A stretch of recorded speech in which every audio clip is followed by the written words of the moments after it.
Bonjour, bonjour à tout le monde. Bienvenue sur ce nouveau direct organisé par Miroir Social dans le cadre du Rendez-vous des trésoriers. Donc un nouveau format initié et porté par deux partenaires que sont Technologia Expertise du groupe Technologia et le groupe Up. Donc deux partenaires qui s'associent pour porter cette rencontre, ce nouveau format, rendez-vous des trésoriers, alors des CSE. Hein. Donc l'idée, c'est de balayer dans le cadre de quatre cycles de rencontres. Donc aujourd'hui, c'est la première, quatre cycles thématiques, les différents éléments financiers qui rythment la vie d'un CSE, des éléments très importants, essentiels, et un peu comment on les intègre dans la vie du CSE et comment on leur donne du sens. Alors, avec en toile de fond, quand même, alors par contre, il y a, il y a un bruit de fond, je sais pas qui. Je vous invite, les autres intervenants, mes collègues de salle, à couper vos micros voilà, c'est parfait. Merci beaucoup. Ça sera plus confortable pour tout le monde. Le rendez-vous du trésorier, pourquoi parler des éléments financiers et poser le sujet de cette façon-là au cours de quatre cycles, c'est qu'on voit bien, nous, sur le Miroir Social, donc moi je me présente, j'en profite. Donc Rodolphe Ederlé, je suis le responsable de Miroir Social, et sur Miroir Social, le média Miroir Social, on a eu l'occasion régulièrement de parler de dysfonctionnement de CSE sur l'angle de la gestion financière, hein, où ça part à la dérive, où il n'y a plus de contrôle. Et je parle bien là des élus, hein, dans le cadre du CSE, avec l'image du pot de confiture. Hein, et ce qu'on voit, nous, dans les rapports, dans les enquêtes qu'on a pu mener, dans les papiers qu'on a pu faire, c'est que quelque part, c'est un peu rassurant sur la nature humaine, mais qu'on soit cadre, employé, quel que soit le statut, ça tape dans la caisse potentiellement si c'est pas cadré, s'il n'y a pas des règles, s'il n'y a pas un collectif qui est institué pour prendre ses responsabilités en partant du principe que cet argent-là, il n'est pas la propriété des élus, qu'ils sont en responsabilité par rapport aux salariés qui les ont élus, et il y a un devoir d'exemplarité, si on peut employer peut-être des grands mots, mais peut-être c'est parfois nécessaire au regard des dérives. Alors, il ne s'agit pas de généraliser les dérives. En tout cas, il y a un risque qui est caractérisé, et autant l'éviter. Parce que c'est des choses qui marquent. On va vous entendre, qui laissent des traces. Et en termes de légitimité sur la représentation des salariés, etc., c'est pas génial. Donc, si on peut s'éviter ça, et on y gagne sur tous les tableaux. Donc merci à Up et à Technologie Expertise de porter ce sujet qui est vraiment important. Merci à vous dans la salle de participer. N'hésitez pas à enrichir, hein, parce on va bien voir, et après j'en termine, mais on va bien voir dans le cadre de ces formats que l'expert comptable, le commissaire aux comptes, OK, sont là pour auditer, surveiller, valider valider certifier les comptes, mais pour autant, ça n'empêche pas, ça n'exclut absolument pas, au contraire, une action des élus collective pour réguler, pour éviter que ça parte en cacahuète, parce que l'expert comptable peut pas tout voir non plus. Et en termes de traçabilité, ça sous-entend une coordination. Ça sera un des sujets de cette matinée. Ah, Jean-Paul revient, super. Voilà, donc ça va vraiment être intéressant à illustrer ce matin sur cet angle-là. Donc, pour intervenir ce matin, groupe Technologie Expertise représenté par Jean-Hugues Roquel et Carlos Fernandez, donc deux représentants de Technologie Expertise, et le groupe Up avec Jamila Idjou. Toi, tu es élu CGT au CSE de Up, mais par ailleurs, tu es également, et c'est intéressant, on va l'entendre, tu es salarié également de la structure du CSE, enfin d'une structure, on va dire, vous avez deux CSE, il y a un CSE dédié aux activités, aux missions économiques, et il y a un CSE Un euh, cassis. un CACI, merci Jamila, qui est dévolu exclusivement aux activités sociales et culturelles. Donc, il y a 2 CSE, il y a 2 règlements intérieurs pour le prix d'un, et tu vas nous expliquer ça en tant que vraiment utilisatrice, parce que bien sûr, Up est un acteur au cœur des CSE par rapport aux solutions qu'il propose. Mais là, ça va être intéressant avec toi, on va voir si le cordonnier est bien chaussé, et donc avec vraiment une approche utilisatrice. Donc, pour commencer, donc Jean-Paul, j'espère que on a un problème de connexion avec Jean-Paul. Jean-Paul, tu nous entends? C'est parfait? Bon. Oui, oui, j'entends. Ok, bon, à défaut, moi je te vois pas. A priori, il y a des gens qui voient. C'est peut-être de mon côté qu'il y a un problème de débit. Enfin bon, écoutez, on va partir. Et donc, on va commencer avec toi, Carlos. Excusez-moi, parce que quand même, j'ai oublié de présenter. Donc, Salvatore Caputo, tu fais toi aussi comme Jamila, bah, tu es élu. CFE-CGC chez Exide sur la partie siège et entrepôt Ah ben, de Exide. Exide, en fait, vous êtes sur le créneau des batteries. Hein, c'est bien ça, voilà. exactement, Rodolphe, oui. Voilà, et vous êtes un petit CSE, on va dire, parce que c'est le périmètre que tu couvres, c'est 160, moins de 200 salariés, et au total, Exide en France, c'est 460, hein, à peu près, moins de 500 salariés. Donc, ça va Exact. vraiment avoir un éclairage, on va dire, une PME. Jamila, avec toi, on a l'éclairage d'une ETI, d'une grosse PME, d'une belle ETI. Et Jean-Paul, avec toi, on a l'éclairage avec toi, tu es délégué syndical, enfin, tu es le secrétaire du CFTC pour HPE. Et ben, HPE, on va dire, c'est également maintenant une ETI. C'était peut-être auparavant une. Enfin voilà, vous êtes, il y a la croissance des effectifs, elle est inverse. Enfin, il y a pas, vous êtes en décroissance en termes des effectifs. C'est une question qui se pose, hein, en termes de CSE. Hein. Et vous représentez un périmètre à peu près 1000 salariés au total. Mais tu pourras préciser davantage ça dans le cadre, en plus, dans le cadre d'une fusion. Donc, on aura 3 éclairages élus. Voilà. Carlos, si on peut commencer avec toi, peut-être. Donc, tu es président de Technologia Expertise.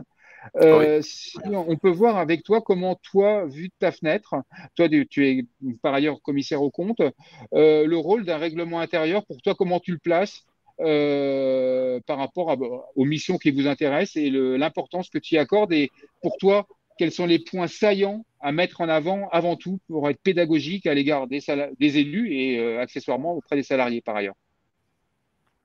Oui, alors merci Rodolphe. Oui, donc Carlos Fernandez, bonjour à tous, tout d'abord à tous et à toutes. Donc avec Jean-Hugues qui est présent avec nous ce matin, effectivement, nous accompagnons les CSE et nous les conseillons sur ces aspects qui sont en fait liés finalement à l'organisation de la gouvernance et à l'organisation du fonctionnement du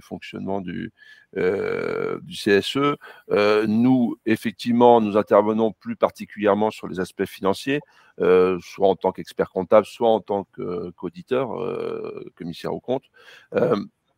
Et c'est vrai que pour parler précisément du règlement intérieur, bon, le règlement intérieur dans les CSE, c'est finalement le document qui va, pour schématiser, parler de la gouvernance, donc la façon dont s'organisent, sont prises les décisions, qui prend les décisions, comment, quel est le rôle respectif des membres du bureau, quelles sont les règles pour le vote des décisions. Enfin, tout ça, ce sont des choses qui sont très familières de notre parterre je dirais, d'élus qui sont avec nous ce matin.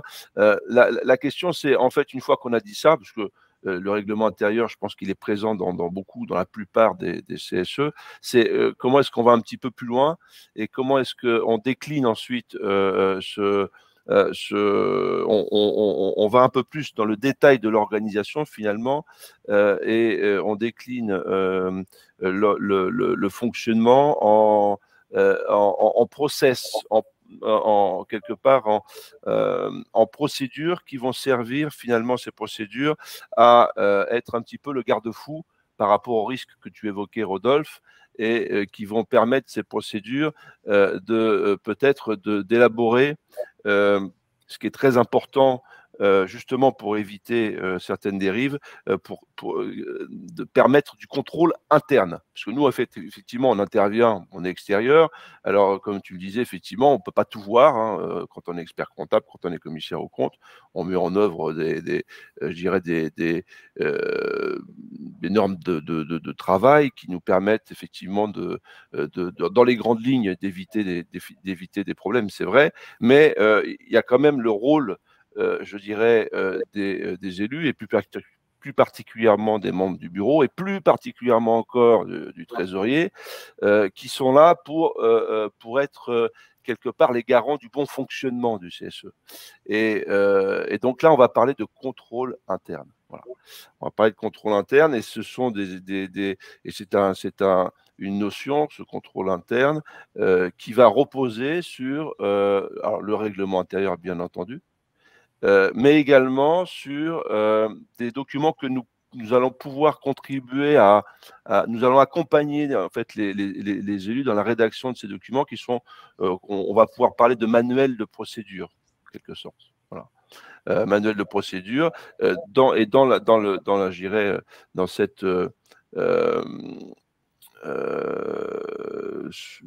dans ce groupe de manuels de procédure, nous pouvons également y inclure un guide des relations entre ce que nous avons l'habitude de faire, nous, quand nous arrivons dans un CSE, c'est que nous allons proposer un guide de fonctionnement des relations entre le CSE, les élus, hein, et l'expert comptable. Puisque bon, le commissaire aux comptes, c'est un peu à part, parce que le commissaire aux comptes, lui, il intervient dans un cadre très rigide, qui est le code de commerce et le code de travail. Par contre, en tant qu'expert comptable, on a une intervention qui est beaucoup plus libre, on va dire, dans ces modalités. Et là, nous, on propose un guide, qui est un guide de relation entre le CSE et nous, qui va permettre finalement d'organiser la communication entre nous et le travail. Voilà. Voilà ce que je pouvais dire. Je ne vais pas monopoliser la parole. Voilà, Rodolphe, Parfait. je te rends la parole. Merci Carlos pour cette introduction, cette mise en bouche. S'il y a des questions, bien sûr. Voilà. Voilà. Merci à toi. N'hésite pas, on prend de toute façon, sachez-le, hein, les questions que vous posez dans le chat ou dans la partie questions, on essaie de les prendre au fil de l'eau. Donc, il n'y a pas un moment question dans le cadre de cette matinée qu'on déroule. Donc, n'hésitez pas, vous, intervenant, à les prendre au fil de l'eau quand vous voyez quelque chose qui vous interpelle, de prendre la main pour rebondir, d'y interagir par écrit. En tout cas, on fait ça au fil de l'eau. Merci Carlos pour cette introduction. Alors, tu as une introduction, on va dire soft, quand tu as dit tous les CSE ont un règlement intérieur. Jean-Hugues, je te passe la parole. Tu vas peut-être apporter quelques nuances sur le fait que tous les CSE ont un règlement intérieur. Jean-Hugues. Alors, bonjour à tous, donc Jean-Hugues Roquel du cabinet Technologie Expertise. Alors, je vais compléter ce que Carlos vient de dire. Déjà, la première chose à savoir, c'est que c'est l'article L2315-24 du Code du travail qui pose l'obligation pour les CSE d'établir un règlement intérieur. Et donc, ce règlement intérieur recense l'ensemble des modalités, effectivement, de fonctionnement et d'organisation du CSE, comme l'a dit Carlos précédemment. Et donc, il encadre les rapports entre les élus du CSE et les salariés de l'entreprise. Pour autant, les ordonnances Macron ont privilégié les négociations d'accords collectifs. Et dans le cadre de ces négociations d'accords collectifs, on trouve des clauses concernant le fonctionnement et l'organisation du CSE. Raison pour laquelle, ce que l'on peut constater donc avec les CSE avec lesquels on travaille, il y a environ la moitié des CSE, effectivement, qui ne disposent pas de règlement intérieur. Alors, ce que l'on constate, c'est que ces CSE qui ne disposent pas de règlement intérieur sont ceux qui ont soit mis en place des accords collectifs, donc négocier des accords collectifs, les organisations syndicales avec l'employeur et qui se reposent donc sur ces accords collectifs, du fait qu'il n'y a pas de sanctions en l'absence de règlement intérieur, ben, ça ne les incite pas aussi forcément à rédiger un règlement intérieur. Et ce que l'on constate aussi, c'est que plus le CSE est de petite taille, et moins il y a de règlement intérieur. Bien entendu, pour les CSE de grande taille, je reprends rapidement les critères. Les ressources inférieures à 153 000 €, ce sont des CSE de petite taille.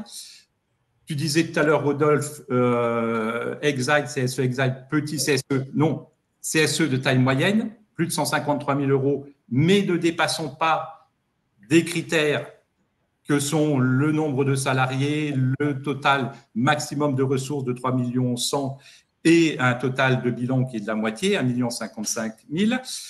Ça, ce sont les critères donc pour les CSE de taille moyenne qui ont l'obligation d'avoir un expert comptable. Et puis les grands CSE, auxquels le CSE du groupe UP fait très certainement partie. Non, même pas. Bon, en dessous. Bon, donc CSE groupe UP, taille moyenne. Les autres, donc, ce sont ceux qui ont plus de 3 100 000 de ressources ou 1,55 de bilan, ou alors qui ont plus de 50 salariés, parce que vous avez des CSE, effectivement, qui ont des salariés et qui peuvent même avoir au sein du CSE un CSE. Un CSE qui a plus de 50 salariés dispose lui aussi d'un CSE.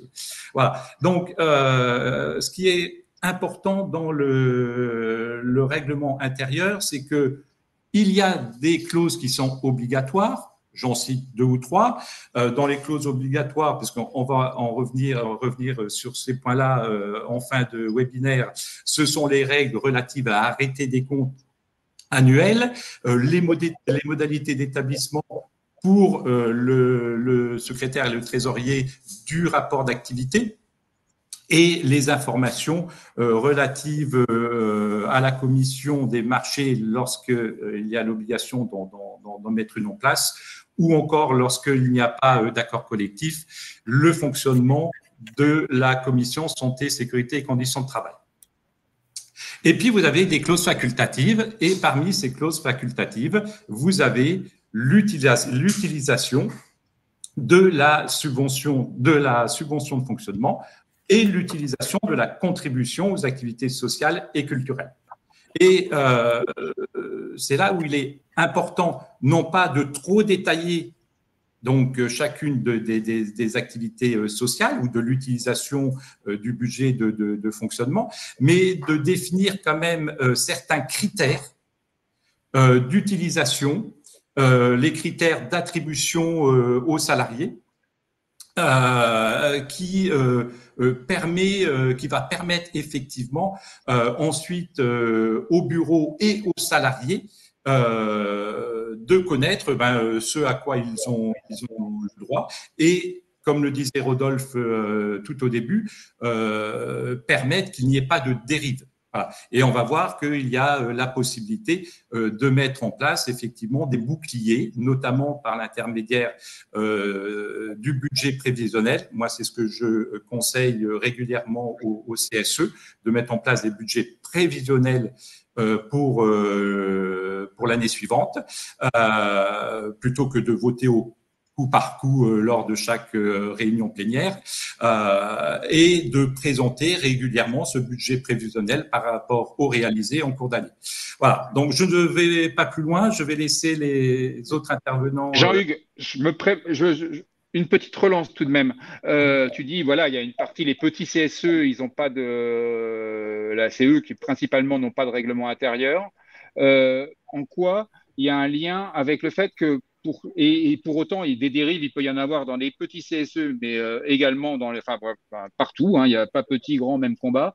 Mais tu me disais que l'absence de règlement intérieur, c'était aussi symptomatique d'élus qui attendaient un peu tout de l'expert comptable, qui pensaient l'équilibre que disait Carlos, contrôle interne, contrôle externe. cette dimension responsabilisation sur le contrôle interne. C'est symptomatique d'une absence de prise de conscience de ça. On est d'accord? Tout à fait, tout à fait. C'est vrai que lorsque l'on intervient, généralement, donc on révise les comptes, on prépare un rapport et nous allons le présenter en réunion plénière, donc devant la direction et les élus. Et souvent, nous avons des questions sur ça peut être des frais de déplacement, sur des frais qui ont été engagés, des dépenses qui ont été engagées. Et les élus nous disent, mais est-ce que vous avez vu ça? Pourquoi vous ne parlez pas de tel sujet, etc., etc. Et je leur dis régulièrement, nous leur disons régulièrement, mais déjà, l'expert ne peut pas tout voir. Vous êtes en interne, vous êtes élu du CSE et vous avez la possibilité chaque année de demander au bureau du CSE de venir vérifier les documents comptables. Quand je dis documents comptables, ce sont les factures, les notes de frais, etc. Et ensuite, poser la question en séance. Donc, n'attendez pas tout forcément de l'expert comptable. L'expert comptable, il est là pourquoi? Pour dire que, d'une manière générale, il n'y a pas d'anomalie dans les comptes, d'anomalie qui remettrait en cause la gestion du bureau du CSE. Et ça, c'est déjà arrivé. C'est déjà arrivé. Mais par contre, l'expert comptable ne peut pas reprendre toutes les notes de frais. Vous imaginez, quand vous avez 15 élus titulaires, l'expert comptable ne peut pas reprendre toutes les notes de frais et vérifier que tous les frais sont conformes à la réglementation sociale. Voilà, donc c'est un travail, je dirais, complémentaire entre l'expert comptable, le bureau, mais aussi les élus. Les élus ont la possibilité de regarder les éléments comptables et de poser des questions en séance. Merci Jean-Hugues pour ces précisions. Alors, on va passer au témoignage. Alors, alors Dorothée a répondu pour toi, Jean-Hugues, sur il y avait une question sur l'article, la référence de l'article sur l'obligation du règlement intérieur. Il y a une autre question, mais plus générique, mais ça, sur le recours à expert comptable, tu l'as un peu exposé sur en fonction des catégories. Je ne sais plus le seuil minimum pour un expert comptable, si tu peux nous le rappeler, Munier. Alors, je vais le rappeler, je vais l'écrire, c'est 150 000 € de ressources. Ouais, c'est ça, ok, voilà. Je vais le mettre dans le chat. Merci à toi. Et également, je vous invite aussi, il y a des questions également dans la partie questions, hein, parce que la partie questions est faite pour ça, donc ne pas hésiter. Et donc, je vous invite aussi à les regarder et je regarderai ça. On va les suivre. Merci à toi, Jean-Hugues. Jamila. Donc, Jamila Idiou, donc tu es élu CGT au CSE donc du groupe UpCop maintenant d'ailleurs, et également salarié du groupe Up, mise à disposition détaché auprès du CSE. Et donc, chez vous, l'originalité, c'est qu'il y a deux CSE, comme je disais, un CSE budget de fonctionnement et un CSE. Je vais pas y arriver, hein. Le CACI, c'est ça? Le CACI, ouais. Le CACI, qui est le CSE dévolu aux ASC. Donc voilà. Et donc, c'est en 2013 qu'il y a un règlement intérieur qui est arrivé dans le groupe Up. Si tu peux nous rappeler le contexte qui était déjà que le secrétaire du CSE de l'époque, Thomas, a jugé opportun, nécessaire, de mettre en place un règlement intérieur. Oui, tout à fait. Alors, bonjour à tous déjà. Voilà, comme expliquait Rodolphe, je suis arrivée, en fait, j'ai une particularité, effectivement, c'est que je suis élue et je suis aussi, avant tout d'être élue, j'ai un métier. Mon métier, c'est d'être l'assistante des élus. Donc, il y a quelque temps, aux dernières élections professionnelles, je me suis dit, tiens, à force de côtoyer les élus, pourquoi pas moi? Donc, j'y suis allée, j'ai été élue et donc, du coup, j'ai cette double casquette de permanente, comme on connaît un peu tous, et cette casquette d'élu. Du coup, moi, je suis arrivée en fait en tant qu'assistante permanente en 2012. Je remplaçais la personne qui faisait une mobilité interne à ce moment-là. Donc, je suis arrivée en juin, exactement 2012. L'été s'est passé, on est arrivé en septembre et la secrétaire qui était en poste à ce moment-là a démissionné. Donc, on s'est retrouvés, alors moi, essayant d'être guidée par les autres élus, les adjoints, etc., un peu face à moi-même sur certains éléments qui pouvaient arriver, et notamment, peut-être que vous en faites chez vous dans vos entreprises, on fait des expos-ventes. Donc, on fait venir des prestataires externes chez nous. Et donc, moi, j'ai été mise sur la gestion du planning, l'accueil des exposants, etc. Et en fait, je me suis aperçue au fur et à mesure, enfin, c'est même pas je me suis aperçue, hein, au fur et à mesure que je les accueillais, certains pouvaient proposer soit des cadeaux, du coup, de leur stand. Certains venaient, c'était du linge de maison, des fois, c'était des articles de cuisine, parfois, c'était de l'alimentaire, des choses comme ça. Et en fait, je me suis retrouvée avec des exposants qui me proposaient de recevoir à titre gracieux des petits cadeaux, des petits avantages par rapport aux salariés qui pouvaient venir acheter sur leur stand. Moi, je connaissais pas du tout les pratiques et sur le moment, en fait, je disais non, j'en ai pas besoin. Voilà, si j'ai besoin, j'achète. Et en fait, il y a de l'insistance quand même des exposants. Et du coup, au début, j'ai pris, hein, j'ai pris, bon, je gardais dans mon bureau. Et ensuite, donc je vous disais, le secrétaire avait démissionné. Heureusement, il y avait des élections qui étaient prévues sur la fin d'année. Et quand je posais des questions autour de moi, en fait, les élus qui étaient en place ne connaissaient pas trop non plus. Donc, je n'étais pas trop orientée. Donc, en attendant d'avoir un nouveau secrétaire, je les avais mises au placard derrière moi, derrière mon bureau. Et donc, un secrétaire est arrivé, a été élu. On a eu un nouveau secrétaire. Voilà, on s'est posés tous les deux pour un peu apprendre à se connaître parce qu'on ne se connaissait pas du tout à l'époque. Je lui expliquais comment je fonctionnais, ma façon de travailler, puis lui, ce qu'il attendait de moi. Et donc, on est arrivé à parler des expos-ventes, comment c'était géré, comment ils étaient sélectionnés, etc. Et puis, je lui ai fait part du fait que, à la fin des expos-ventes, il m'offrait des cadeaux. Et je lui disais, voilà, les cadeaux sont dans le placard, si tu veux les voir. Donc, on a ouvert le placard et il a vu qu'il y avait plein de cadeaux. Il me dit, mais t'en fais quoi? Je lui dis, pour l'instant, j'en fais rien parce que je ne sais pas ce qu'en faisaient les autres. Donc, on s'est posé la question. Du coup, on en a parlé lors d'une réunion et en fait, même les autres élus étaient, autant les nouveaux que les anciens qui avaient été réélus, avaient été un peu surpris parce qu'ils n'avaient jamais eu connaissance de ce type de cadeau qu'ils pouvaient avoir. Donc, du coup, ils ont été informés à ce moment-là, en tout cas pour les anciens, et se sont dit, mais attendez, ça veut dire que s'il y en avait là, enfin, si tu en as là, ça veut dire qu'il y en avait déjà avant et on n'en voyait pas la couleur et on ne savait même pas que ça se produisait, en fait. Donc, on a décidé à ce moment-là de se dire, voilà, qu'est-ce qu'on fait de ça? On s'est posé, on a réfléchi à ce qu'on devait en faire. Et au final, on s'est décidé à organiser, alors il y a un marché de Noël qui est organisé chez nous dans nos locaux en fin d'année. Et en fait, on a décidé à ce moment-là de récolter ces cadeaux et de les proposer en lot. On fait une tombola en fin d'année et de les proposer en lot aux salariés contre l'achat d'un ticket. Voilà. Donc, à ce moment-là, on a décidé de faire ça. À ce moment-là, mais c'est vrai qu'avant, ce n'était pas du tout quelque chose a priori qui était géré. Alors, j'incrimine personne, je ne sais pas ce qui s'est passé avant que j'arrive, mais en tout cas, ces lots existaient déjà avant. Et voilà, comme disait Rodolphe tout à l'heure, voilà, je pense que des fois, c'est un peu facile, on est attiré. Il y en a certains qui ne résistent pas, et puis voilà. Donc, je présume que certains en ont profité en fait de cet avantage. En tout cas, nous, on a décidé sur les avantages comme ça de plutôt les redistribuer aux salariés, que de les redistribuer même au sein du CSE même.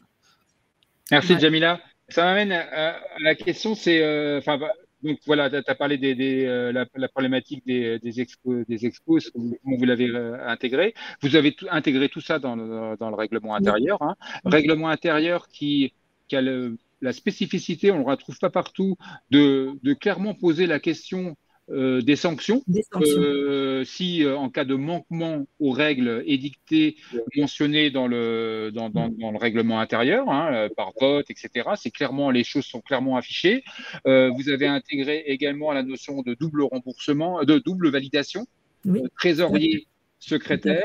Lorsqu'on fait des règlements, c'est quoi la motivation, par exemple, d'avoir est-ce que c'était quelque chose qui préexistait, cette histoire de double validation? Alors, à l'époque, effectivement, on n'était pas du tout outillé. Aujourd'hui, on est avec un logiciel de gestion pour le salarié, pour les élus. Et en fait, à l'époque où je suis arrivée, c'était du tableau Excel, du papier, de la paperasse. Enfin, vraiment, c'était à l'ancienne, hein, comme on l'a tous un peu connu. Aujourd'hui, on s'est professionnalisé, mais en tout cas, c'est vrai que ce contrôle se faisait grâce aussi à cette double signature avec, en tout cas sur les paiements, quand on faisait des règlements avec impérativement la signature du trésorier et la signature du secrétaire. Et si l'un était absent, c'était l'adjoint enfin c'est toujours d'ailleurs, l'adjoint qui prend la relève, mais aucun minimum sur les paiements, quel que soit le montant. C'est une double signature, ça permet un contrôle sur les paiements qui sont faits et qui sont être amenés à faire. Donc, voilà, sur ça, effectivement, on exige la double signature sur les paiements, sur tous les paiements. OK. Jamila, alors, je me permets, je vous ai mis en partage. Merci à Jamila, pareil pour Salvatore et pour Jean-Paul, qui ont accepté de partager leur règlement intérieur. Il n'y a pas de secret défense dedans, mais voilà, en tout cas, c'est du boulot respectif pour chacun parce que c'est spécifique. Et donc, bien sûr, les copier-coller, là, ça n'a pas grand sens, mais en tout cas, ça peut donner des idées. Et donc, on vous partage, je vous ai mis en partage là le règlement intérieur du CSE, donc c'est la partie mission de fonctionnement. Vous les recevrez par ailleurs. Mais profitez-en, faites votre marché là, vous pouvez donc le télécharger. Et dans 2 minutes, je mettrai le règlement intérieur du CACI et donc sur la partie ASC. Donc, si ça vous intéresse de choper le règlement intérieur de UP, c'est maintenant, c'est le moment. Et vous avez un petit nuage en haut à droite là, et qui vous permet de télécharger le doc. Donc, je le laisse 2 minutes et Jamila. Est-ce que tu permets que je réponde aux questions qui sont posées là du coup en direct? Bien sûr, vas-y. Donc par rapport à l'argent des tombolas, oui, effectivement, c'est considéré comme une recette, mais le CSE n'est pas censé gagner d'argent. Donc en fait, c'est l'argent de vente des tickets sont reversés à des associations derrière. Chaque année, quand on fait un marché de Noël et une tombola derrière, en fait, la tombola soutient une association qui est choisie par les élus chaque année et on reverse les fruits des bénéfices en intégralité à l'association en question. Et sur les voyages, il y avait aussi effectivement sur les voyages, donc on en propose beaucoup. Nous, nos bénéficiaires sont avides des voyages chez nous. Effectivement, on a des prestataires qui peuvent nous proposer notamment des EducTours. Donc, EducTours, c'est le voyage qui est raccourci. On fait le même voyage, mais en un peu moins de jours, totalement offert par le prestataire. Donc, en général, c'est pour effectivement vendre son voyage. Pour certains, c'est aussi un moyen d'accélérer l'acceptation d'un contrat avec le voyagiste. Donc, nous, on n'en fait pas par défaut. Et il y a aussi sur les voyages la possibilité, et nous, on tend plus vers ça d'ailleurs, quand un voyagiste veut nous proposer une gratuité, on demande à ce que la gratuité soit lissée sur l'ensemble du prix. Voilà, alors des fois, c'est pas énorme, hein. On va peut-être aller sur un voyage en coût d'achat qui va être à 2 000 €, mais on va demander systématiquement à ce que ce 2 000 € soit lissé sur l'ensemble du prix final du voyage. Voilà, comme ça, personne n'en bénéficie, il n'y a pas de gratuité, il n'y a pas de savoir qui en profite, parce que chez nous, non, vraiment, ce genre de choses, on n'en veut pas, on essaye d'avoir une intégrité, de garder une bonne image et d'avoir des élus plutôt honnêtes, transparents sur l'usage et voilà. Alors, merci Jamila. Alors, j'ai parlé de nuages de façon un peu a priori, tout le monde ne le chope pas. Bon, on va arrêter les règlements intérieurs, sachez-le. Je m'y engage. À la fin du live, vous recevrez l'ensemble des personnes inscrites, vous recevrez en fichier attaché l'ensemble des 4, parce que 2 pour 1 du côté de chez Up, des 4 règlements intérieurs. Donc, si vous voyez pas le nuage, vous inquiétez pas, je vais virer c'est pas l'objet, c'est pas que vous regardiez actuellement le règlement intérieur, vous pourrez le regarder pendant votre week-end, à tête reposée. Voilà.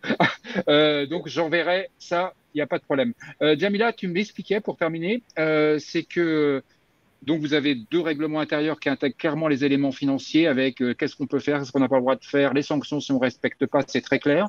Pour autant, tu disais que vous réfléchissez à en faire peut-être une charte éthique, un objet de communication, parce que pour reprendre tes propos, c'est de dire c'est bien beau d'avoir un règlement intérieur, etc. Mais la confiance, la transparence, ça s'entretient en permanence. Je veux dire, c'est un exercice vraiment récurrent à faire. C'est jamais gagné. Et donc, d'où l'idée peut-être d'une charte éthique. Si tu peux nous en dire un peu plus. Oui, tout à fait. On réfléchit effectivement à afficher en fait une sorte de charte pour afficher ce que les élus font avec les subventions qui sont versées par la direction. Et on le fait déjà avec le rapport de gestion, etc. Mais en tout cas, on voudrait effectivement dire, parce qu'il y a toujours des salariés qui se posent des questions pour les voyages, comment sont attribuées les places, enfin voilà, il y a toujours un tas de questions dans la tête des salariés. Comme j'ai dit à Rodolphe, moi ça fait maintenant 10 ans que j'y suis en tant que permanente. J'ai aucun problème et je peux assurer qu'en tout cas, nous, dans notre côté, dans notre CSE, on a des élus plutôt qui sont propres et transparents, qui sachent qui racontent ce qui se passe dans les faits, qui n'ont aucun problème à en parler avec les salariés et à montrer aussi. Et là, du coup, on s'est dit, pourquoi pas au final faire un vrai acte d'engagement et l'afficher. Donc, nous, on a un site internet. Tous les salariés y ont accès. C'est un accès privatisé, bien évidemment, pas accessible par le public. Mais en tout cas, voilà, de montrer notre engagement en écrivant une charte. Nickel. Merci à toi, Jamila. Tu pourras reprendre la parole et très bien de répondre. Donc, Jean-Paul Vouillet. Donc, alors, attends, hop. Jean-Paul, donc c'est super, on te voit. Donc, Jean-Paul, tu es le secrétaire CFTC du CSE de HPE. Toi aussi, tu as accepté de partager le RI qui n'est pas encore, comme tu le disais, n'a pas été validé parce que tu vas nous expliquer l'originalité. C'est que là, le RI que je vais envoyer tout à l'heure à l'issue de la matinée, c'est la fusion de 2 RI. C'est un exercice de style. Quand 2 CSE fusionnent, on fusionne les RI en sachant que chaque CSE a ses spécificités, avait son RI. Donc, l'exercice en soi de la fusion de RI, Jean-Paul, je te laisse enquiller là-dessus et quelles sont tes exigences en matière sur les éléments financiers et comment ça transpire dans le règlement intérieur que vous avez concocté, que vous allez faire passer en bureau. À toi, Jean-Paul. Ok, merci Rodolphe. Bonjour tout le monde. Donc déjà pour expliquer le parcours, j'ai fait 4 mandats en tant que trésorier et 3 mandats en tant que secrétaire. Et mon premier acte en tant que secrétaire a été de faire voter un article 1 dans le règlement intérieur qui est justement sur l'éthique. Alors pourquoi? Parce que avant ça, en tant que salarié lambda, j'ai assisté à des pratiques surprenantes. Qui ont déjà été un petit peu évoqués, à savoir des voyages déjà remplis avant même qu'ils soient proposés aux salariés. Un trésorier pilote qui a fait acheter un petit avion avec l'argent du CSE qu'il avait privatisé. Pareil pour un voilier, etc., etc. Donc voilà, évidemment, en tant que salarié, j'ai été choqué par… L'histoire du foie gras est pas mal aussi, si tu peux la raconter. L'histoire du foie gras. Oui, un fournisseur de foie gras qui offrait un séminaire au syndicat majoritaire qui passait d'énormes commandes chaque année, etc. Bref, donc toutes ces pratiques ont conduit en partie à mon engagement et à ma volonté de nettoyer les écuries d'Augias, pour reprendre une expression. Ce que je pense, c'est que et on a beaucoup à être convaincus, c'est que la confiance des salariés, mais aussi des autres représentants du personnel, s'obtient en étant absolument irréprochable. Irréprochable sur les subventions, les règles d'attribution et par rapport aux fournisseurs. Donc, comment est-ce qu'on est éthiquement irréprochable? Le règlement intérieur aide énormément pour faire en sorte qu'il n'y ait aucun détournement de subvention, aucun avantage inacceptable pour les élus. On est aidé par notre entreprise, qui est une société américaine, Hewlett-Packard, et qui est impitoyable en ce qui concerne les règles éthiques, sans arrêt des formations, etc. Donc, c'était assez simple d'appliquer ces règles dans le cadre de notre règlement intérieur. Et ce règlement intérieur dit explicitement que les cadeaux fournisseurs sont interdits, sauf s'ils dépassent les relations normales client-fournisseur. Avec un exemple que vous verrez dans notre règlement intérieur, c'est que, par exemple, les petits objets publicitaires sont admis, mais les voyages d'études, Jamila en a parlé, sont absolument proscrits. Et en ce qui concerne la gratuité éventuelle de voyage d'un fournisseur, on applique exactement la même règle que le CSE de Jamila, à savoir la gratuité éventuelle est redistribuée pour baisser le coût du voyage. Quand je dis que la confiance des autres représentants du personnel est essentielle, c'est que nous, on a notre taille de CSE, on sert 800 salariés aujourd'hui, on va en servir 1300 dans le cadre d'une fusion à partir du 1er juin. La présidence de la commission des marchés qui est obligatoire, vu la taille de notre CSE, a été confiée à un autre syndicat. Voilà, c'est un exemple. De fait, petit à petit, le CSE, je pense, est vu comme un CSE extrêmement éthique. Et en ce qui concerne la fusion, c'est le terme diplomatique. En réalité, il s'agit d'une absorption d'un CSE vis-à-vis d'un autre CSE. Et ça sera ma troisième grosse fusion. Après celle de Compaq, après celle d'EDS, ça va être ma troisième grosse fusion. Au 1er juin, j'y travaille avec toute une équipe depuis 1 an. Et l'autre CSE que l'on absorbe, c'est l'autre filiale d'HPE, un mode de fonctionnement qui est différent. Et pour que cette fusion soit vraiment une fusion par le haut, réussisse, il est indispensable de prendre en compte les spécificités de leur fonctionnement. Quelles sont-elles? Ils ont 3 sites relativement importants, alors que nous, on a un très gros site et des petites agences. Et ces 3 sites importants ont une autonomie budgétaire dans le cadre de COS, à savoir des commissions d'œuvres sociales. Et donc, c'est cet exercice de centralisation et de décentralisation budgétaire qu'on est en train de mener dans le cadre de ce projet de règlement intérieur. Attention, ce que vous allez recevoir, c'est un projet, il n'est pas voté, c'est ce qui est discuté actuellement et présenté à un vote dans un CSE commun. Ça aussi, c'est très important. Le vote de ce règlement intérieur se fera lors du dernier CSE, de l'autre CSE, dans un CSE commun.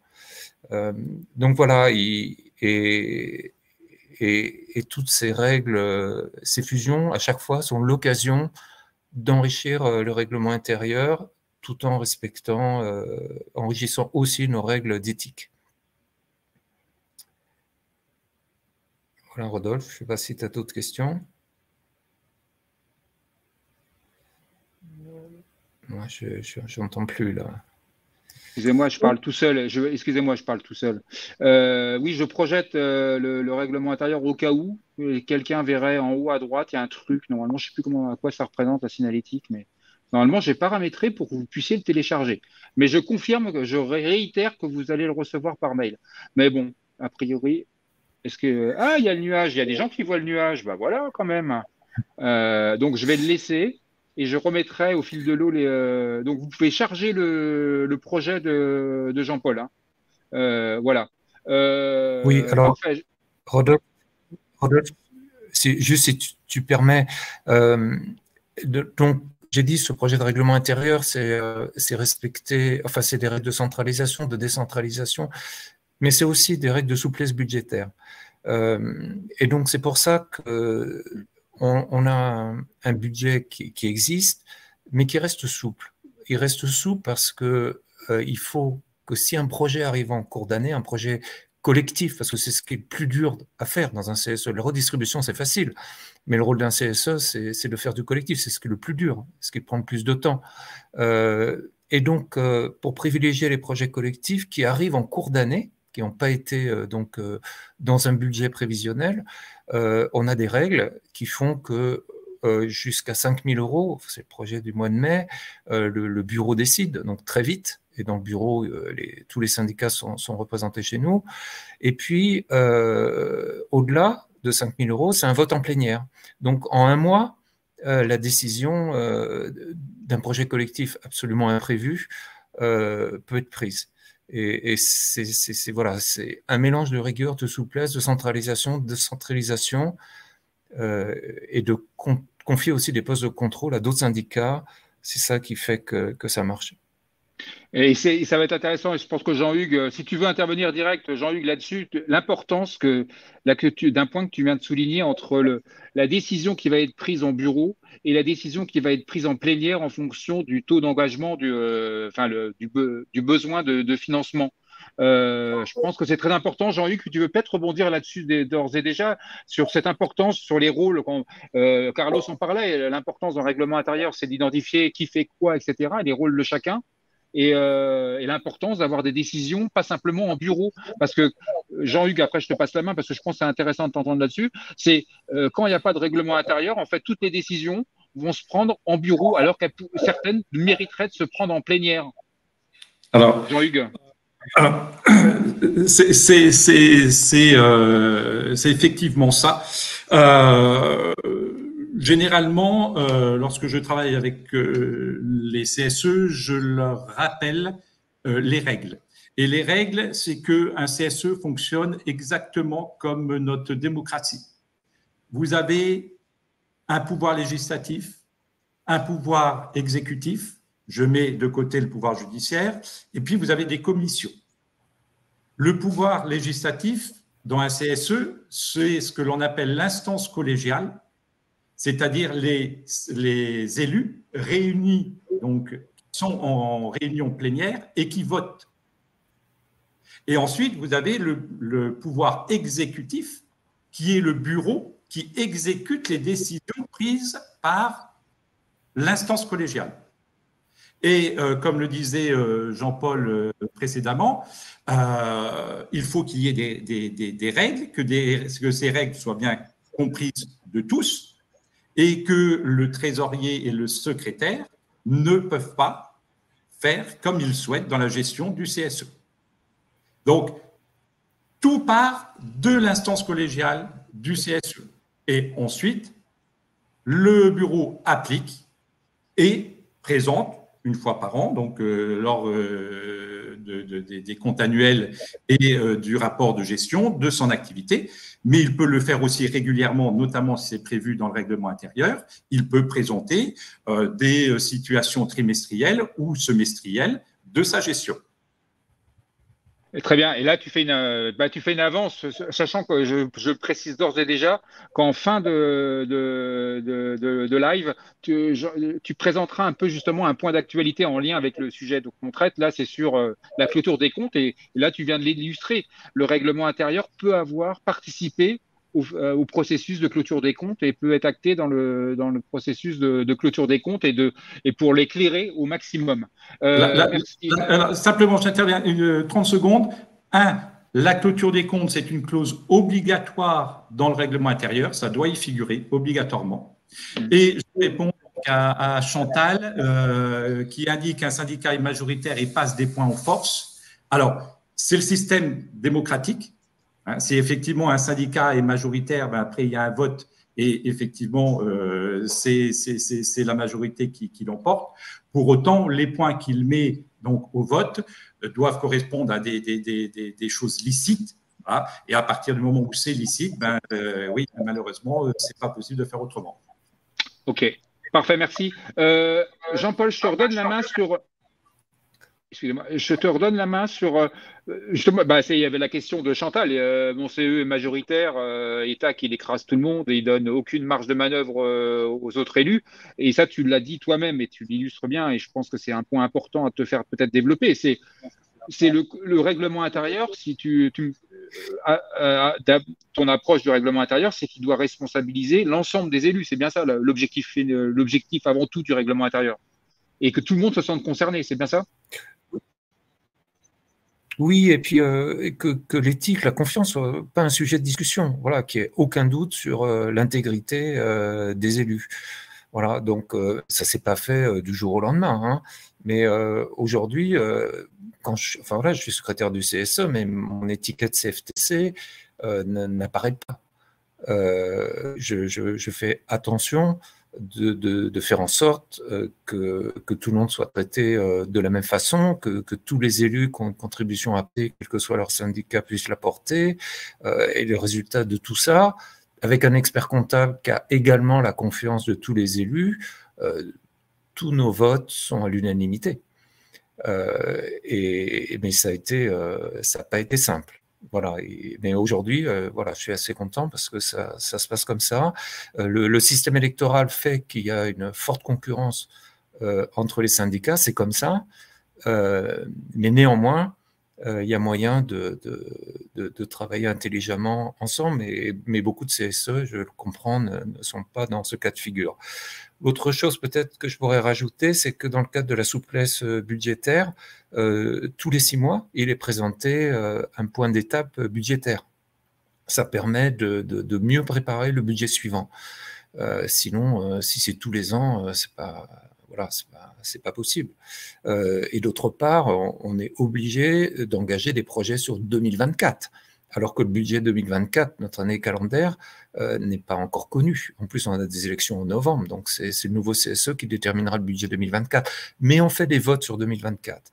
Avec les règles qu'on a, simplement, si c'est un projet de plus de 5 000 €, il passe en plénière et on l'adopte. Et puis le CSE suivant, il devra respecter les contrats passés avec les fournisseurs. Merci Jean-Paul. Parole à Salvatore Caputo. Alors, donc toi, tu es donc trésorier pour le coup du CSE d'Exide, donc sur la partie siège, comme je le disais. Vous êtes accompagné, vous, par Technologia Expertise, hein, et donc, vous avez le règlement intérieur, c'est le plus neuf. Enfin, le plus neuf, non, c'est pas le plus neuf. Enfin, on a validé, c'est le plus neuf, on va dire, parce que donc il y a eu les élections professionnelles sur ton périmètre en 2019, et dès 2020, vous avez mis en place un règlement intérieur. Et quand on cadrait, quand on a préparé ton intervention, Salvatore, si tu m'expliquais qu'il y avait eu là pour le coup un truc qui a marqué au fer rouge, entre guillemets, la société, c'est-à-dire que là il y a un trésorier qui a complètement déconné et il y a 20 ans, mais ça s'est traduit par un procès, par une action pénale, et ça a laissé des marques, des stigmates pour le moins. Et donc, c'était pour toi indispensable de se doter d'un règlement intérieur. Si tu peux nous raconter ça, et un peu avec, comme la même question qu'a Jamila et Jean-Paul, hein, avec quelle approche et comment vous l'avez caractérisé dans votre règlement intérieur? Oui, donc bonjour à tout le monde. Effectivement, comme il a été expliqué, nous, on a mis en place ce nouveau règlement intérieur en 2020. Les élections, ils ont eu en 2019. Et donc, la première étape, c'était une volonté du nouveau secrétaire qui a amené un nouveau élan et une nouvelle gestion un petit peu plus modernisée aussi du CSE. Et on a retenu nécessaire, effectivement, mettre en place un règlement intérieur pour surtout montrer une certaine transparence vis-à-vis des salariés, de la gestion du CSE. Surtout, effectivement, que dans les années, avant les années 2000, il y a eu cet événement, je ne sais pas comment le définir, parce qu'effectivement, il y a eu un trésorier qui a vidé les caisses du CSE et qui s'est traduit effectivement par un procès. Bon, on ne va pas dans les détails, mais effectivement, il a été complice. Il y a eu aussi d'autres complices qui ont participé, qui sont passés à l'as, qui faisaient partie aussi de la direction.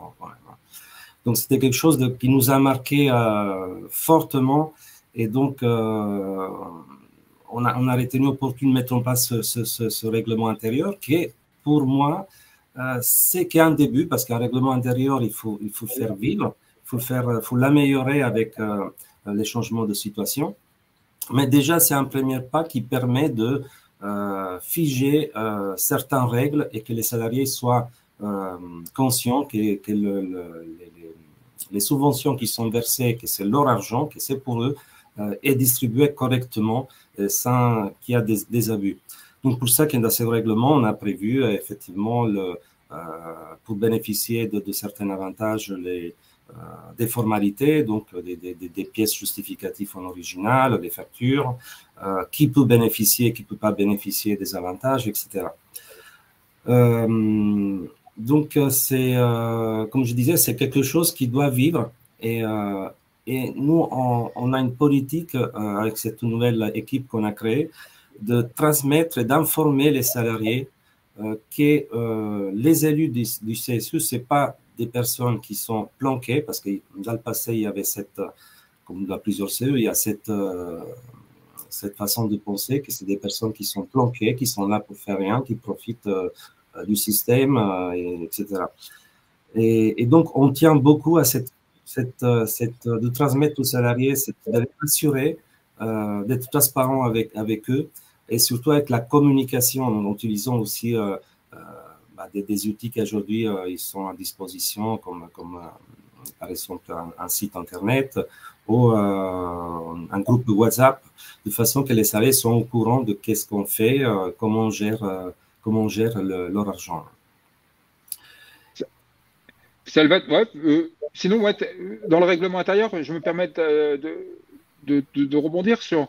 Vous avez par exemple, il y a chez vous, la double signature s'impose, trésorier secrétaire. Je reprends également des clés de verrouillage que vous avez intégrées dans le règlement intérieur. C'est par exemple sur les virements que sur des listes de prestataires référencés et sinon pas de virements. Tout ça, c'est autant de blindage qui était indispensable. Oui, parce que, je répète, dans l'ancienne gestion, il y avait du cash, il y avait des règlements par chèque, et le virement, ça n'existait pas du tout. Donc déjà, on a éliminé complètement le cash, on n'accepte pas des règlements en espèces. Ça aussi, c'était un très bon conseil de notre expert comptable. Donc, on a éliminé rapidement le paiement en espèces. Et progressivement, on a éliminé aussi les paiements par chèque. Parce que par virement, il y a une traçabilité qui est meilleure. Et en plus, ça permet aussi la double validation du règlement trésorier secrétaire, étant donné que le secrétaire, il n'est pas sur place, il est dans le sud, à Marseille, au soleil. Il y a un autre point sur votre règlement intérieur, en termes où vous faites œuvre de transparence sur les avantages, les conditions d'exercice du mandat, et par exemple sur les déplacements des élus. A priori, le règlement intérieur, les indemnités kilométriques qui sont versées par le CSE sont plus intéressantes que celles de l'entreprise à l'égard de ses salariés dans le cadre de leur déplacement professionnel. Ça, par contre… On respecte la règle, le barème URSSAF. Donc, on ne dépasse pas. C'est plutôt la société qui, pour des raisons d'économie, il indemnise les salariés avec une indemnité kilométrique inférieure. Donc, on le fait dans le respect des règles, donc des règles URSSAF, on n'abuse pas. Et surtout que… pourquoi on a adopté ça? C'est parce que, comme dans plusieurs CE, on a un certain nombre d'élus, mais les élus qui sont vraiment sur le terrain, c'est presque la moitié. Et donc, on dédie beaucoup de temps, on dépasse même des ordres de délégation qui nous sont attribués. Donc, si après, on doit perdre aussi de l'argent avec son véhicule personnel, je trouve que c'est pas mauvais d'indemniser à la juste valeur les salariés. Ouais. Et accessoirement, ça peut tirer vers le haut la négociation. Enfin, il n'y a pas de négociation sur ce genre de sujet, mais sur les indemnités kilométriques pour les salariés, pour l'ensemble des salariés. Salvatore, tu me disais que le règlement intérieur, comme tu l'as bien précisé, c'est quelque chose… Enfin, on l'a vu, ça doit évoluer. Un règlement intérieur, il n'est pas figé, il évolue dans le cadre de fusion, absorption, et il s'enrichit. Et toi, tu as des pistes. Votre règlement intérieur, il date de 2020. Et tu considères que là, d'ores et déjà, il y a matière à le faire évoluer. Dans quel sens? Dans le sens, par exemple,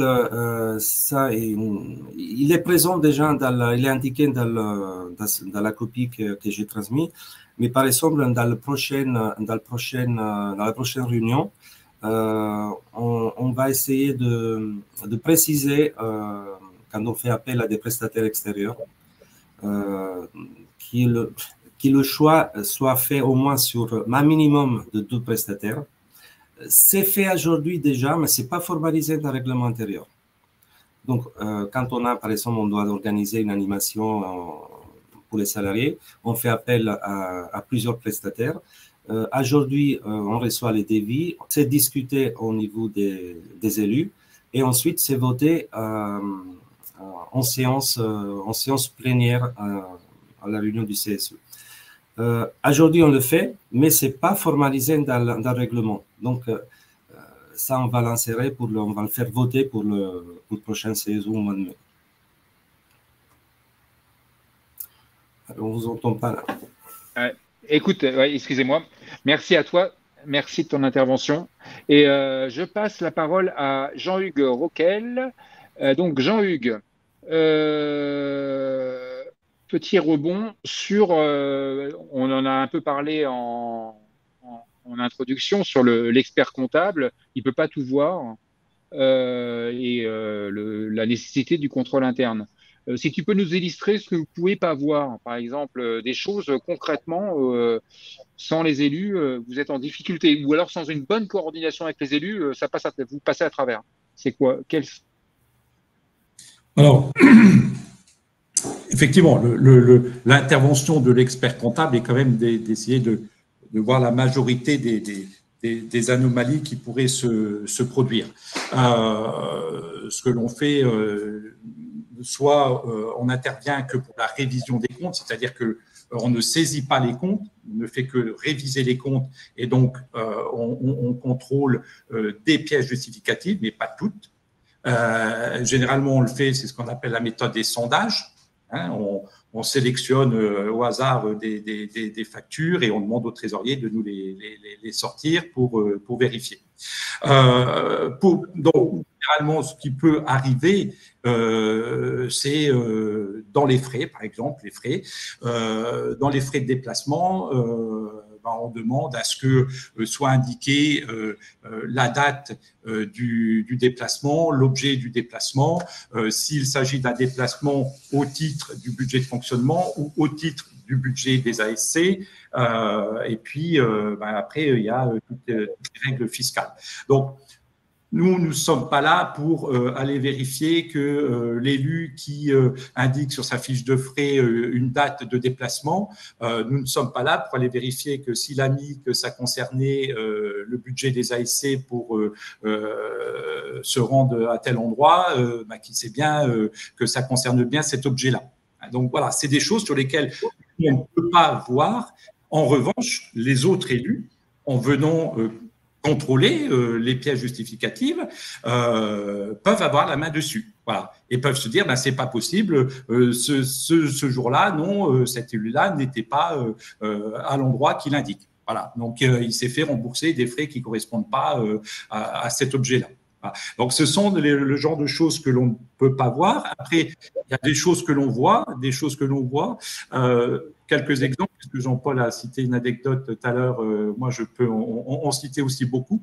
Un CSE, c'était lors de la Coupe du Monde 2018, qui avait organisé chaque soir où l'équipe de France jouait des barbecues avec une vingtaine de salariés présents. Et donc, on a demandé à quoi ça correspondait. Donc, on nous a répondu que c'était dans le cadre des matchs de l'équipe de France. Et on a demandé surtout qui participait à ces barbecues. Et il s'avérait que c'était toujours les mêmes personnes. Parce que c'était pas ouvert, c'était pas forcément ouvert aux autres salariés et que les autres salariés ne le savaient pas. n'en avait pas connaissance. Voilà. Donc, c'était, on va dire, l'utilisation d'un budget qui n'était pas en soi pas illégal si ça avait été ouvert à tous les salariés avec voilà, des personnes différentes à chaque match de l'équipe de France. Une autre anecdote, toujours pour ce CSE-là, dans le cadre du budget de fonctionnement, on avait constaté l'achat de costumes et de chaussures. Donc, pareil, on a posé la question. Et la réponse qui nous a été donnée, c'est bah oui, quand on rencontre la direction lors des réunions plénières, les membres de la direction sont bien habillés, donc nous, il faut que nous soyons bien habillés aussi. Ah. C'est des choses qu'il faut au fur et à mesure lorsqu'on est en contact avec les élus. Vous avez aussi autre exemple sur lesquels que l'on a pu constater dans le cadre de nos missions, des paiements qui étaient réalisés sur la base de devis et non de factures. Et on s'aperçoit par la suite que il s'agissait de faux règlements. Donc, ce sont des choses que l'on peut constater, et puis d'autres que l'on ne constate pas lors de nos contrôles. Et c'est là où il est très important que l'ensemble des élus se sentent une responsabilité au sein du CSE et se disent, et là j'interviens, je réponds à Chantal, se disent, ce n'est pas parce que nous sommes minoritaires au sein du CSE que l'on n'a pas le droit d'exprimer notre opinion, et surtout que l'on ne peut rien faire. Si vous pouvez faire quelque chose, c'est tous les ans demander au bureau de venir contrôler les pièces justificatives et ensuite de poser des questions. Pourquoi tel achat? Pourquoi tel frais de déplacement? Nous n'avons pas été informés de telles dépenses, ce n'était pas dans le cadre du budget prévisionnel, ce n'était pas dans le cadre, nous n'avons pas voté lors d'une réunion plénière. Pour quelles raisons? Donc, ce n'est pas parce que nous sommes en minorité qu'on ne peut pas quand même exprimer une opinion et donner un avis. Jean-Luc, quel est le degré de vigilance quand elle arrive de l'URSSAF, des inspecteurs de l'URSSAF sur la récurrence des usages par exemple, l'exemple que tu parlais dans le barbecue avec toujours les mêmes salariés, à quel moment ça pose un problème pour l'URSSAF? Alors, très bonne question. La première chose que les URSSAF vont vérifier, il y a le budget de fonctionnement et le budget des ASC. Le non-respect de la durée de la fongibilité des budgets, c'est-à-dire le fait d'engager une dépense, par exemple ASC, sur le budget des AEP. Ça, c'est strictement interdit. En revanche, les URSSAF ne vont pas se poser la question de savoir si les budgets ont bien été utilisés. En revanche, eux, ce qu'ils vont vérifier, c'est de savoir si les salariés n'ont pas bénéficié d'avantages en nature. Et pour ça, il y a des règles. La première des règles, ce sont les bons cadeaux. Et les bons cadeaux, ils sont limités à 5% du plafond mensuel de la sécurité sociale. Et ces bons cadeaux peuvent être achetés dans le cadre d'événements qui sont bien précisés par les URSSAF. Régulièrement, quand je dis régulièrement, c'est 1 à 2 fois par an, j'ai des trésoriers qui m'appellent en me disant on voudrait faire des bons cadeaux à l'occasion des fêtes de Pâques. Ce n'est pas un bon cadeau qui rentre dans le cadre des URSSAF. Donc, s'ils le font, il y a un risque de redressement. De la même manière, si au lieu des 183 € aujourd'hui de bon cadeau, le bon cadeau est à 200 €, eh bien, il y a un risque de redressement, non pas sur l'écart entre 183 et 200, mais sur l'intégralité du bon cadeau. Donc, ce qui peut coûter très cher à la fin. Et puis, ce que vont vérifier aussi les URSSAF, c'est que il n'y ait pas un accord entre le CSE et la direction pour le versement d'une subvention complémentaire qui permettrait de verser des activités complémentaires et qui cacherait en définitive une prime annuelle non soumise, qui serait normalement soumise à cotisation. Donc, c'est toutes ces petites choses-là que le contrôleur URSSAF donc, va vérifier. Et ce sur quoi je voulais intervenir par rapport aux règles URSSAF, c'est que il y a les bons cadeaux, le plafond. Pour le reste, il n'y a pas de plafond, il n'y a pas de maximum, les chèques vacances, les chèques culture. Pour autant, ils vont quand même vérifier que ça ne correspond pas à des avantages en nature. Et ça, c'est à la discrétion de chaque contrôleur. Il n'y a pas de règle précise, c'est à la discrétion de chaque contrôleur. C'est-à-dire que vous décidez, si le CSE décide, parce qu'il en a les moyens, de verser 900 € de chèques vacances, il y a des critères pour verser les chèques vacances. Mais en moyenne, s'il décide de verser à 900 € par salarié, un contrôleur pourra considérer qu'il y a une part d'avantage. Alors, ce que je conseille à tout le monde, lorsqu'il y a un doute par rapport aux règles URSSAF, c'est de faire, alors ça s'adresse aux trésoriers et secrétaires, c'est de faire ce que l'on appelle un rescrit social. Le rescrit social, c'est de poser une question, donc par écrit, aux URSSAF sur une problématique. Et on en parlait juste avant entre guillemets, de prendre l'antenne. C'était de savoir si un élu qui participe à un voyage, mais en tant que gestionnaire du voyage, à régler tous les problèmes des salariés, des problèmes de valises. Là, récemment, j'ai eu un CSE, un salarié qui s'est perdu dans un musée. Ils ont mis plusieurs heures à le retrouver. Ah, donc, c'est l'élu qui représentait le CSE, qui était chargé de retrouver, d'aller au commissariat, c'était en Autriche, pour essayer de retrouver la personne, etc. Donc, c'était pas évident. Et cet élu-là m'a dit, moi, ok, je paye mon voyage comme les autres, mais je trouve pas ça tout à fait normal de payer le même prix que les autres salariés. Donc, la question, c'est est-ce qu'il peut y avoir une réduction ou pas? Eh bien, clairement, ça peut faire partie d'un rescrit social. Alors, on pose la question. Et ensuite, les URSSAF ont 3 mois pour vous répondre, ou positif ou négatif. Et si c'est positif, c'est-à-dire que si les URSSAF vous disent, oui, l'élu peut profiter effectivement d'une réduction de 50% parce qu'il accompagne les autres salariés, eh bien, en cas de contrôle, ce rescrit, vous le présentez au contrôleur et il n'y a aucun souci. OK. Parfait. Merci, Jean-Hugues. Attendez, je coupe mon micro, je fais n'importe quoi. Carlos, on voit bien, ça transpire des échanges qu'on a depuis ce matin. L'exigence de transparence qu'il y a à l'égard des élus sur qu'est-ce qu'ils consomment, etc., dans le cadre du CSE. De leur mandat au CSE, jusqu'où on peut aller, jusqu'où on pourrait aller. Excusez-moi, il y a un bruit parasite, c'est passé. Jusqu'où on pourrait aller dans cette transparence, dans ce devoir d'exemplarité des élus à l'égard des salariés sur ces éléments financiers. Carlos. Alors, Rodolphe, oui, jusqu'où on pourrait aller? On pourrait aller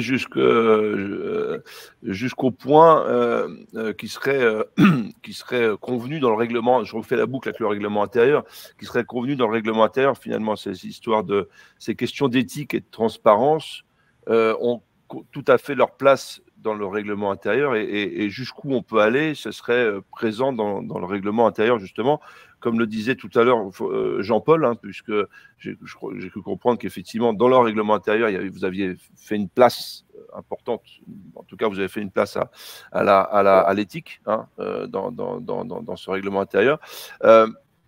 Effectivement, trois éléments souvent qui sont finalement les zones un petit peu sensibles que nous sommes avec Jean-Hugues habitués à rencontrer dans nos missions. On peut citer la participation au voyage et aux événements qui peut cristalliser un certain nombre de tensions au sein des CSE, les frais des élus, c'est un deuxième point, les frais des élus. Et puis l'attribution des marchés, qui est un autre point, effectivement, les fournisseurs, l'aiguillage de la redistribution des cadeaux, comme le disait Jamila en début de séance tout à l'heure, comment tout ça s'organise finalement. On a le règlement intérieur. On a le règlement intérieur et je décline encore comme tout à l'heure, c'est très important d'avoir ça à l'esprit. On a le règlement intérieur et puis ensuite on a des process, on a des habitudes, on a un manuel de qualité et qui est lié à la moralité du fonctionnement, à l'éthique finalement. Et là on est sur du contrôle interne. Je reviens sur ce terme de contrôle interne et je suis en décline par rapport aux 3 points que je vais donner juste avant. Sur la participation au voyage, on peut très bien imaginer qu'en termes de contrôle, on demande aux élus qu'il y ait une déclaration, qu'ils déclarent, voilà, chaque année, cette année, j'ai participé à tel événement, à tel voyage, et j'étais sur tel événement ou tel voyage, j'étais organisateur ou j'étais bénéficiaire. Voilà. Parce que effectivement, les élus souvent sont organisateurs et donc on leur dit ouais, mais tu vas à tous les voyages. Mais oui, je vais à tous les voyages parce que c'est mon rôle aussi d'organiser et d'être là présent. Voilà. Donc et le fait de déclarer une fois par an finalement cette participation, qu'elle soit active ou en tant que bénéficiaire, c'est important. Ça permet d'alimenter, je dirais, une communication positive par rapport à ça. Deuxième point que j'ai cité, c'est les frais des élus. Les frais des élus, tout simplement, là encore, on pourrait très bien appliquer une règle qui existe à peu près dans toutes les organisations, que ce soit aux sociétés, que ce soit associations, c'est de déclarer les frais des élus. Une déclaration des frais des élus de façon transparente pour que tous puissent voir que tel élu, en fait, il a des frais, des remboursements kilométriques, il a des remboursements de ceci, de cela. Il est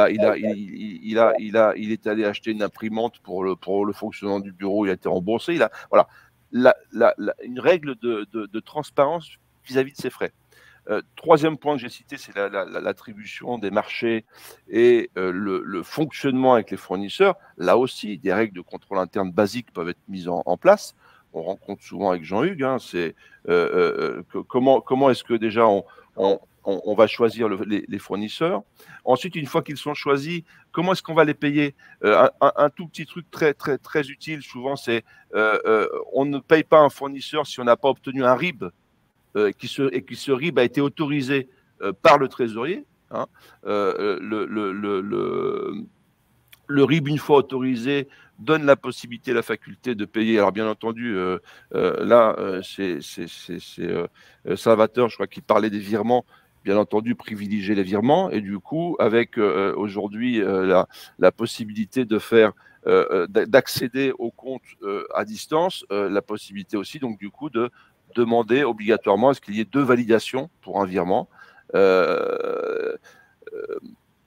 Donc, ce sont des règles qui ne sont pas très compliquées à mettre en place et qui peuvent effectivement éviter des problèmes.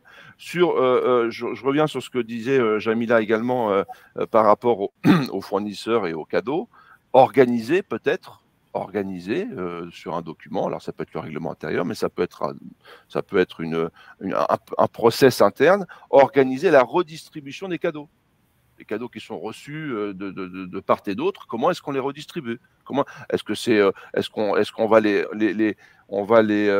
va plutôt les garder de côté pour l'arbre de Noël? On va les redistribuer dans le cadre d'une tombola? Enfin, je ne sais pas, il peut y avoir plusieurs systèmes de redistribution de ces cadeaux. Je crois que c'est Jean-Paul, je crois, qui parlait des budgets. Le budget est aussi une arme anti-abus importante, qui n'est pas forcément toujours bien utilisée. Le budget, c'est en début d'année, on se met d'accord sur un budget, et le budget, il peut être suivi pendant l'année. Il peut y avoir des rendez-vous. Alors, trimestriel, c'est vraiment au mieux, mais au minimum semestriel, pour voir où nous en sommes par rapport à, on avait prévu de dépenser ça, pourquoi est-ce qu'on a dépensé plus? Ou pourquoi est-ce qu'on a dépensé moins et qu'on est en retard sur telle ou telle action? Donc, les budgets sont aussi un moyen de contrôle, finalement, des dépenses. Enfin, je terminerai, comme tout à l'heure, j'indiquais cette faculté, et nous, on essaye de le mettre en place assez régulièrement. On peut très bien prévoir également sur une sorte je dirais, de guide interne entre l'expert comptable et le CSE, sur quel point sensible l'expert comptable va intervenir. Et on définit quels sont les points sensibles et quel va être le rôle de l'expert comptable avec éventuellement un rendu qui peut être un rendu trimestriel, un rendu semestriel ou un rendu annuel sur ces points-là. Et tout ça, ça peut être organisé, là encore. Donc, on parle de règlement intérieur, on parle de manuel de procédure, et là, on a, avec Jean-Hugues, un guide de communication entre l'expert comptable et le CSE qui nous permet, nous, de savoir qui fait quoi, quand, comment, avec quels moyens pour le faire. Merci, Carlos. Voilà. Merci, Carlos. Parfait. Il y a une question d'Isabelle dans la salle, là, on n'en a pas parlé, c'est les dotations, c'est-à-dire le matériel informatique, le téléphone, etc., dont vont pouvoir potentiellement bénéficier les élus. Ça m'amène à la question par rapport à ce que tu as dit, Carlos. Moi, je vais me permettre de faire un petit tour de table. On arrive un peu à la fin de notre matinée, mais la piste que tu avances, de dire vous allez mouiller la chemise et vous allez étaler, entre guillemets, rendre public ce que vous avez consommé. Est-ce que ça m'intéresse, moi, de voir un peu les échos respectifs de Jean-Paul, Jamila et Salvatore là-dessus, là. Jamila, ça t'inspire quoi la piste citée par Carlos? Alors, je suis un peu surprise d'entendre des fois certains propos sur ce qui a pu se passer avec certains élus. Pour moi, les élus sont censés être intègres, donc arriver à des soucis comme ça, sincèrement, je suis hyper surprise. Je savais que ça se passait, mais je suis complètement abasourdie sur certaines histoires. Voilà, mais c'est vrai qu'on est, je sais plus, excuse-moi, j'ai perdu le fil sur la… Non, mais c'est sur le côté, est-ce que par exemple, c'est de dire, par exemple, pour toi, voilà, moi, cette année, j'ai été 3 fois en voyage, j'ai eu, je sais pas, enfin, bon, bref, d'étaler. Nous, sur ça, effectivement, on a des règles qui sont établies. Typiquement sur les voyages, je prends vraiment ça parce que c'est l'exemple vraiment typique où on a, on est des salariés avant tout, avant d'être des élus. Et effectivement, les activités qu'on va proposer aux salariés, on peut en être concerné. Et typiquement, les voyages, ça nous intéresse aussi. Alors, on les monte. Forcément, on est au courant de ce qui va sortir. On est au courant, on a certains avantages par rapport aux salariés sur les dates. Donc, effectivement, on peut s'y prendre un peu en amont, etc., pour savoir si on serait éventuellement, si on a la possibilité d'y aller. Néanmoins, sur la partie inscription, on est logé à la même enseigne que les salariés. Nous, chez nous, il n'y a pas de premier arrivé, premiers inscrits. On fonctionne sur du tirage au sort. Le tirage au sort est vraiment, aujourd'hui, les basiques, on va le faire évoluer pour les inscriptions de l'année prochaine. Mais aujourd'hui, la seule règle qu'on va regarder sur un salarié qui s'inscrit à un voyage, et peu importe que ce soit un élu ou pas, on va regarder s'il a déjà participé à cette destination-là qu'on aurait proposée il y a peut-être 2, 3 ou 4 ans.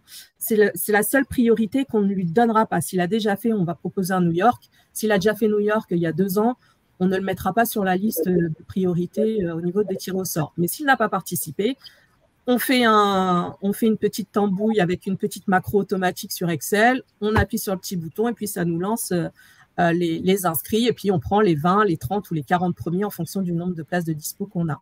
Après, si dedans, il y a des élus, effectivement, ça arrive. On demande tout à l'heure, je crois que c'est Jean-Hugues qui en parlait, on nomme un référent pour le CACI sur place en cas de problème, s'il a besoin d'aide parce qu'il y a un problème qui est arrivé sur place, que ce soit un problème avec le salarié ou un problème avec la prestation, on nomme un référent. Ce référent, je vais aussi aller un petit peu plus loin, ce référent, parce qu'on parlait tout à l'heure de payer ou pas payer son voyage, ce référent, quel qu'il soit, que ce soit un élu ou que ce soit un salarié, parce qu'on peut aussi être amené à demander à un salarié d'être référent, on va le dédommager. Pour son rôle de référent, parce que des fois, il peut être pris sur un sujet et pas pouvoir profiter du voyage au même titre qu'un autre salarié. Donc, on va le dédommager sur sa participation. Alors, jamais à 100%, ça c'est sûr, mais on a établi des tranches en fonction, enfin même un montant en pourcentage, en fonction du type de voyage qu'il va faire. Si c'est un circuit, Si c'est un balnéaire ou si c'est un week-end, donc un peu plus court séjour, on va attribuer un dédommagement en fonction du type de voyage. Et aussi, ce dédommagement est fonction de deux choses. À la fin du voyage, les salariés qui participent remplissent un questionnaire de satisfaction. On a une partie sur la prestation en elle-même pour juger la prestation et on a une partie qui juge l'accompagnant référent du CACI. Donc voilà, si le référent, on part du principe, c'est une note sur 5 et on part du principe où si l'accompagnant n'a pas plus de 2 étoiles, 2 sur 5, il ne sera pas défrayé. Voilà, parce qu'on estimera qu'il n'aura pas tenu son rôle. Et on a aussi une petite fiche aussi qu'on lui fait remplir et qu'on lui fait signer avant le départ, où on lui dit ce que le CSE attend de lui. Donc, il y a des petites cases à cocher, voilà, être garant de l'image, faire attention, enfin vérifier que la prestation sur place correspond bien à la prestation contractée avec le voyagiste. On lui demande une petite photo de groupe aussi pour le souvenir. Enfin voilà, on lui fait une petite il y a une petite liste à remplir et on coche les petites cases aussi de notre côté. Si les cases sont remplies, eh ben on valide ou pas sa prestation du coup en réunion plénière avec les élus. Si c'est pas validé, il n'est pas défrayé. S'il est validé, bah, du coup, derrière, on va le dédommager. Voilà, nous, comment on fonctionne sur les voyages. On essaye vraiment d'être… et les salariés sont au courant de ça. Quand un salarié quand on n'a pas d'élu, alors par défaut, un élu qui participe à un voyage, on va aller vers lui pour lui demander s'il veut être référent du voyage. S'il ne veut pas, il n'a aucune obligation de le faire. S'il ne veut pas et qu'il n'y a pas d'autres élus, on se tourne vers les salariés, on leur demande s'ils veulent accompagner et on leur donne les tenants, les aboutissants et de ce que ça implique derrière. Et on l'informe aussi qu'il peut aussi avoir un dédommagement derrière si tout se passe bien. Voilà sur ce côté-là. Parfait, Jamila. Carlos, vas-y. Si je peux me permettre, Jamila, en fait, tu n'as pas complètement répondu à la question de Rodolphe, si je peux me permettre. Je vois comment vous fonctionnez, je vois bien. Hein, mais est-ce que, parce que tu sais qu'en fait, ce qui se passe, c'est que, et Jean-Hugues l'a dit tout à l'heure, et on le voit souvent, la question, c'est pas tellement l'intégrité, parce que bien entendu que la plupart des élus sont intègres et font un bon boulot, un boulot remarquable. Et on voit bien, il y a des règles hein, pour organiser ces voyages. La question, c'est pas ça. Quand on parle de transparence et d'éthique, en fait, c'est pas ça. La question, elle n'est pas là. Elle est sur, finalement, à la fin de l'année, il y en a toujours qui sont là pour dire ah ben les élus, de toute façon, ils participent à tous les voyages, ils sont toujours, on les voit tout le temps à l'extérieur, c'est eux les mieux placés. C'est cette question-là, et sur cette question-là, la question, c'est une réponse possible. Moi, je ne tiens pas la vérité. C'est une proposition qui pourrait être faite, c'est déclarons chaque année en tant qu'élu les voyages auxquels on a participé. Que penses-tu, Jamila, de cette idée? Alors, sur ça, oui, effectivement, c'était ça à la base. Sur ça, effectivement, on se l'entend dire, hein, c'est toujours les mêmes machins. Maintenant, sur le fait de déclarer, alors on ne le fait pas, parce que c'est à la vue de tout le monde. Nous, on ne cache pas qui part en voyage. Voilà, c'est ouvert. Quand les élus participent à des activités, bah, les autres salariés le voient. Mais c'est vrai que faire un compte-rendu derrière, de rajouter, peut-être dans le rapport d'ailleurs annuel, peut-être de le rajouter, effectivement, de dire que sur les élus, c'est effectivement, tu vois, j'ai réfléchi en même temps qu'on en discute, mais c'est vrai que ça pourrait faire partie d'une petite rubrique en listant les activités des salariés les élus auxquels ils ont participé. Et puis, ils verront qu'il y en a qui participent à rien. Et il y en a qui participent effectivement à d'autres choses, effectivement, ouais. Et surtout, éventuellement dans le rapport, préciser que, là je parle des voyages, préciser que si l'élu participe au voyage, c'est que derrière, il a des obligations. Oui, tout à fait. Ouais. Alors par contre, excusez-moi d'intervenir. Oui. Parce que là, le temps tourne, on arrive en fin de live, on pourrait prolonger, bien entendu, mais on va essayer de tenir le timing à 5 minutes près. Je vous propose de rajouter 5 minutes parce que Jean-Hugues a des choses à dire sur un point d'actualité par rapport au compte. Par rapport à la perche que lançait Carlos, donc Jamila, vous ne le faites pas encore parce que effectivement, vous n'avez pas encore consolidé, mais effectivement, ce que vient de te dire Carlos, et comme tu me dis, ça pourrait être dans le rapport d'activité qui fera l'objet d'un live de rendez-vous du trésorier à la fin, au mois d'octobre. Donc, ça sera peut-être l'occasion d'en parler sur la place du rapport d'activité, qu'est-ce qu'on y met, et c'est peut-être l'occasion de consolider ça là-dedans. Et je retends la perche de Carlos à Jean-Paul et à Salvatore en guise de mot de conclusion. Jean-Paul.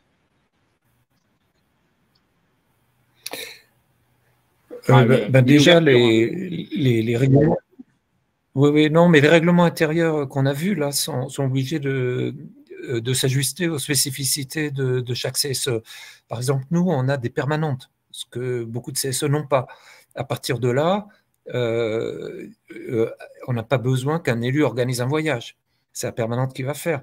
Donc, l'élu qui part au voyage automatiquement, c'est impossible chez nous. Il sera traité comme un autre salarié. Donc, je pense qu'il faut respecter toutes ces différences à partir du moment où elles respectent les règles URSSAF, le RGPD, super important, j'en ai parlé dans le chat, ça s'impose aussi à tout le monde. Et puis la troisième dimension du règlement intérieur, c'est l'éthique. Voilà. Donc, voilà ce qu'on peut dire. Bon. Mais merci donc, tu ne rafficheras pas tous les voyages que font les élus, etc. Tu ne vois pas le sens de… Mais non, parce qu'ils sont traités, nous, c'est une sélection par points. Vous partez en voyage, vous récoltez des points.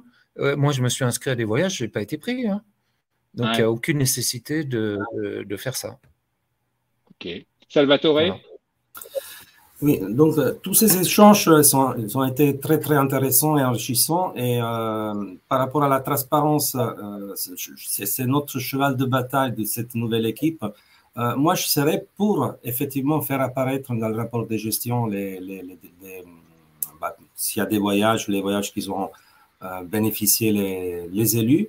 Nous, on a mis en place des critères pour les locations des maisons et des appartements.